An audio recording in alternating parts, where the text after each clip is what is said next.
मेरे पिताजी की बहुत तबीयत खराब हुई। एक ऑपरेशन उनका दिल्ली में हुआ, बाईपास।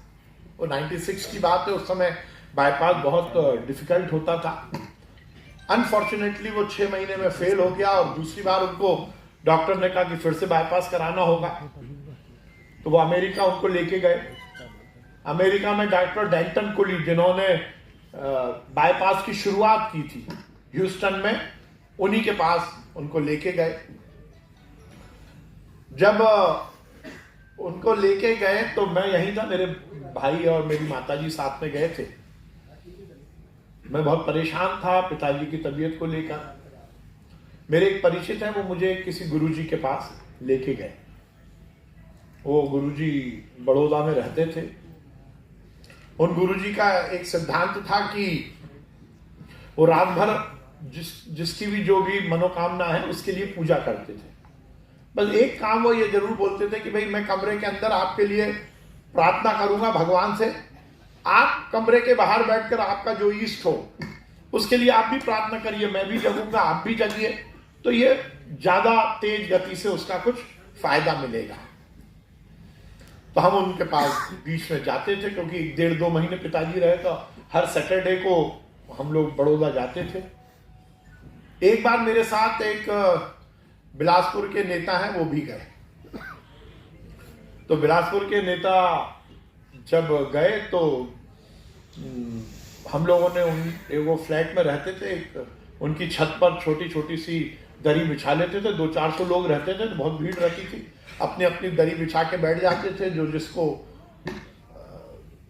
ईस्ट को मानता था उसकी प्रार्थना करता था। तो बिलासपुर के नेताजी भी बैठ गए। आधा पौन घंटे बाद उन्होंने कहा, भैया मुझे तो नींद आ रही है, मेरी मनोकामना तो जो होगा होगा, मैं तो सोता हूं। और वो सो गए।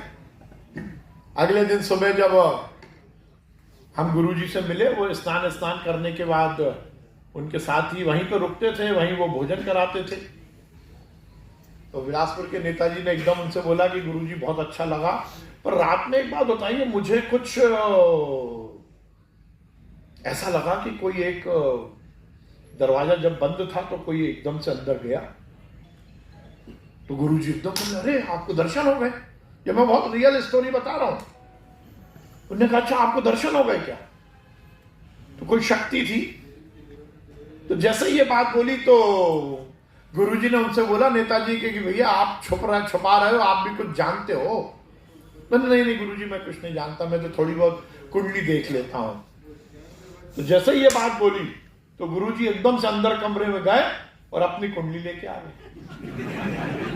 और उन्होंने क्या बात बोली, मैं ये मजाक में नहीं बोल रहा, उन्होंने केवल ये बात, क्योंकि वो उनका ये कहना था कि मैं अपने लिए प्रार्थना नहीं कर सकता, मेरी लिमिटेशन है, मैं समाज के लिए, जनता में, मजाक में नहीं बोल रहा, पर उन्होंने आते से ही ये बात बोली, जिस बात को मैं यहाँ इंगित करना चाहता हूं। इतना पूरा मैं जो किस्सा सुनाने का पीछे का मूल भाव बता रहा हूं। वो गुरुजी ने ये बोला कि मेरी लिमिटेशन है, मैं अपने लिए, अपने परिवार के लिए कभी कुछ नहीं मांग सकता, पर क्योंकि आप जानते हो, मेरी कुंडली देख के बताओ, बस मेरी एक ही इच्छा है जिंदगी की कि जब मैं इस जहां से जाऊं तो मेरी जो समाधि बने उस पर जो आए उसका वैसा ही काम हो और मेरा नाम हो। कहने का तात्पर्य है कि कोई भी व्यक्ति जिंदगी में कुछ भी करता है तो वो सत्कार्य के लिए करता है, अपने नाम के लिए।